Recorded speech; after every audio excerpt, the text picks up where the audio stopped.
Assalamualaikum warahmatullahi wabarakatuh. Lon putra Aceh Timur, lahir di Luk Libung, Kecamatan Pantai Bidari.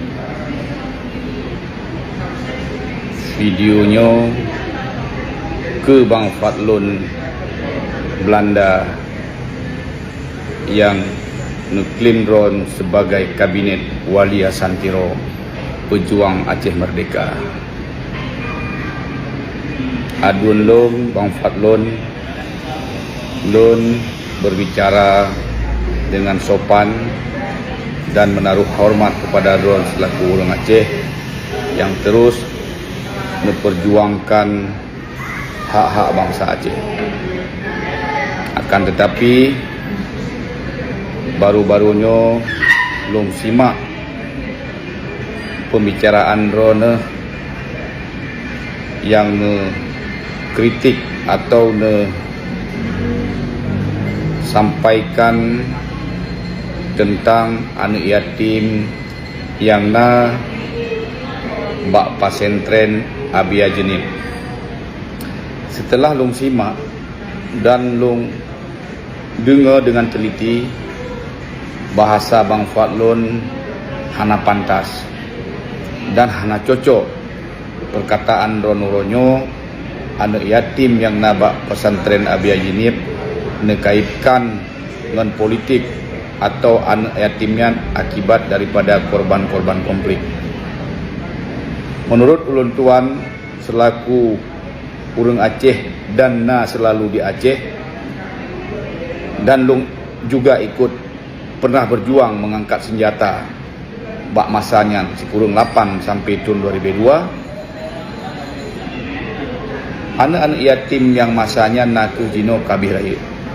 Tapi anak-anak yatim yang nabak pesantren Abia Jenib nyan bukanlah anak-anak korban konflik, tapi melainkan anak-anak yatim yang bapaknya meninggal karena sakit, karena kecelakaan atau karena musibah-musibah lain.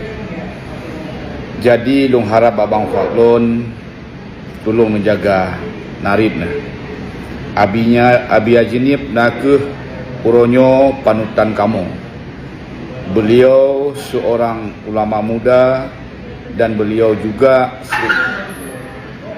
seorang intelek yang memahami persoalan di Aceh uronyo. Beliau juga pemerhati politik di Aceh dan malah Indonesia. Abianyan sangat kamu hormati dan sangat kamu banggakan. Jadi kedrone Bang Fadlun hati-hati dalam berbicara. Masalah drone cemarut temenaknya dengan orang lainnya hana urusan lu. Tapi karena drone menurut lung karena singgung hati daripada Abia Jenib, drone harus berhati-hati dalam mengucapkan kata-kata. Jadi bekne anggap kamonyo yang di Aceh kamonyo pengkhianat ataupun kamu hana semiki untuk bangsa Aceh.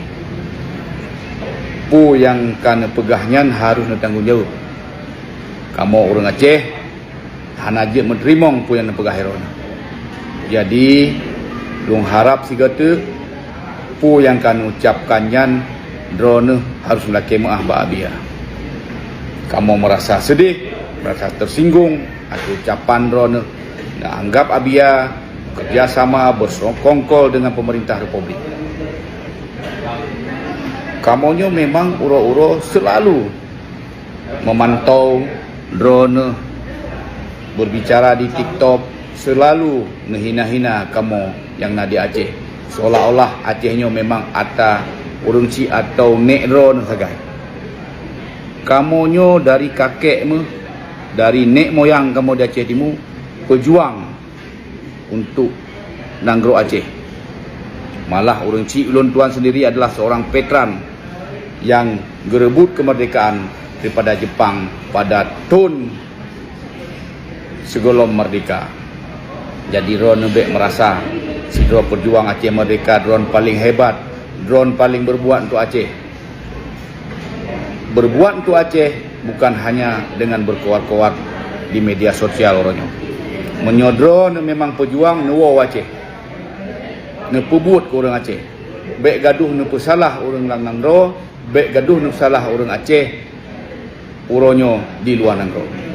Mungkin yang dari ulun tuan, ulun harap Bang Fadlun Belanda nelake maah Pak Abia selaku ulama yang kamu banggakan sawan di Aceh. Ulun tuan bernama Abdul Hadi Abidin alias Adi Maros, putra Luk Nibong. Terima kasih. Assalamualaikum warahmatullahi wabarakatuh.